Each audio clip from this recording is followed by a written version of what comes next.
If I buy a house today, am I going to be able to sell it in 3 to 5 years? That's what everybody wants to know right now. That's the question of the day. So let's unpack that a little bit. Hi, I'm Carrie Palmore with the Premier Property Group. And today I thought we'd talk about the question that every one of my clients is asking me. If I buy today, am I going to be able to sell that house in 3 to 5 years? So first I'm going to tell you what I tell them. Hold on a minute.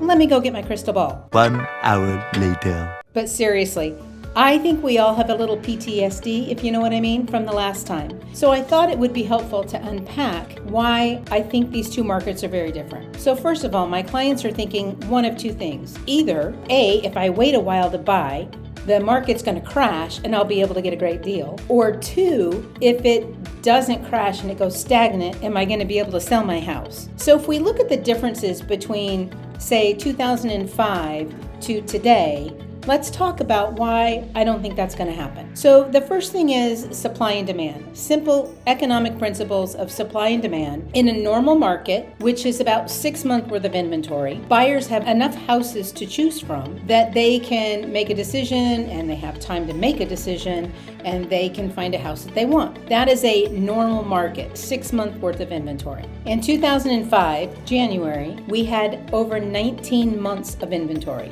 That meant that if nothing else hit the market, we would have over a year and a half worth of inventory before it was all gone. Now let's talk about today. In the March report that just came out, we have less than 1 month. We have 24 days worth of inventory. That means if nothing new came on, in 24 days, not months, 24 days, there's nothing left to buy. Zero, nilch, nada, nothing. That's not the same market that we were in. Now let's talk about new housing starts. So what happens is, in order to keep up with population growth, we need to be building over 1 million houses a year just to keep up with the people that are looking to buy houses. In 2005, we were building over 2 million houses a year.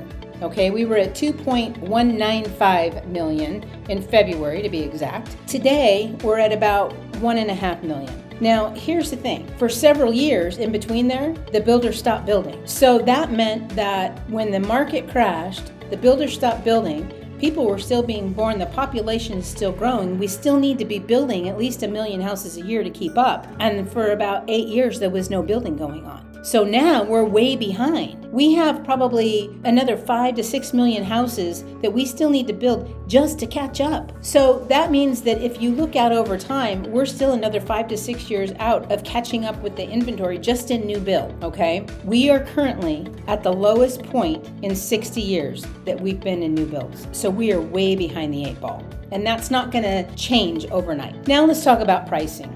So at a recent open house, an agent was heard to tell his clients that he thought that prices were going to drop by 25% in the next 3 to 5 years. Now, first of all, I don't know what rock he's living under.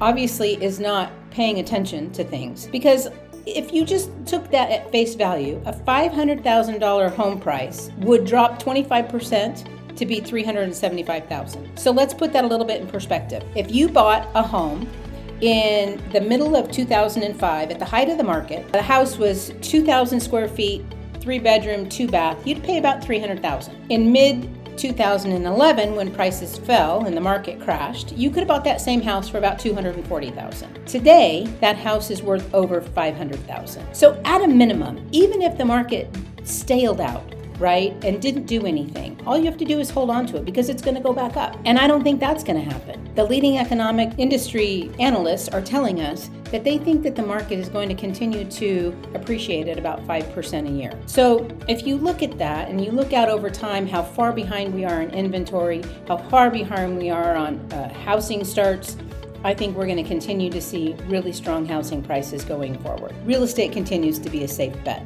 Historically, it's always been, and I think it will continue to always be, because you can't make new land. If you like what you heard today, you can follow along by hitting the subscribe button below. We try and drop new videos on a regular basis. If there are topics that you're interested in that you'd like us to talk about, just put them in the comments below. We'll do the best we can to answer your questions. And until next time, make it a great day.